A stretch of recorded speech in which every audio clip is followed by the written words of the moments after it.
guys, it is Carly here bringing you day 24 of my 31 Days of Horror 2020, and moving right on down the line here, as I keep on saying. I don't know why that sounded southern for a second there, but anyway, moving right on down, we have Red Dragon from the year 2002.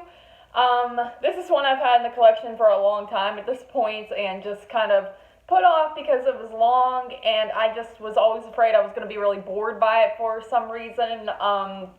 But mainly because I saw Manhunter before, and I didn't really care for that too much. I was a little bit bored by it, and I know this is essentially a remake of that. It's like based off the same story, but Red Dragon, this is essentially the prequel to Silence of the Lambs.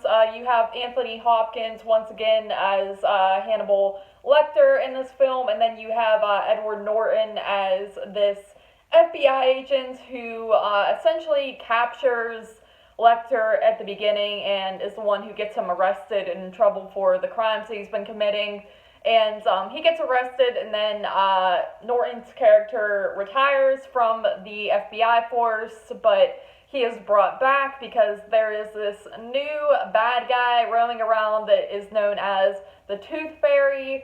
So he comes back and essentially starts kind of using Lecter to help him out with figuring out who this Tooth Fairy guy is and how he's going to capture him, and stuff like that. So in a way, it's similar to Silence of the Lambs, where you have sort of this young character who is using Lecter as kind of an aid, even though Lecter is crazy and locked up. He has intelligence to know certain things. So very similar type of story in a way, except for, of course, you have a guy main character as opposed to Jodie Foster in Silence of the Lambs. And overall, I thought it was a decent film. It was a good, obviously more so a thriller than a horror movie. I would say this one is definitely more suspense, mystery, crime, thriller, whatever you want to say, than a horror, as opposed to The Silence of the Lambs, which a lot of people kind of link that directly to horror. That one definitely has way more horrific aspects than this.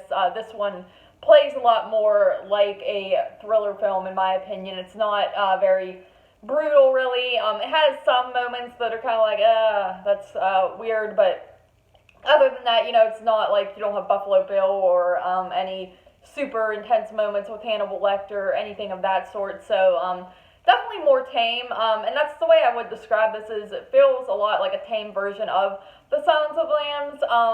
I did like Ed Norton as the main character. He's a very likable guy. I like that actor, so I thought he did pretty good job. Anthony Hopkins was great as Lecter in this, and I like how the ending kind of ties into what's going to then become Silence of the Lambs and would lead directly into it. I like that. I thought that was cool. Overall, I thought it was decent. I liked it more than I thought I was going to like it, but it's probably not one I would run back to anytime soon because it is pretty long. I believe it runs over 2 hours, and if I wanted to watch a Hannibal Lecter movie, I would grab Silence of the Lambs before this, but good film overall. I gave this, what did I give this? I think I gave it a 7.5 out of 10. Yeah, 7.5 out of 10 for Red Dragon 2002. Thank you guys once again for joining me for day 24 here of my 31 Days of Horror 2020, and as always, I'll see you tomorrow for day 25.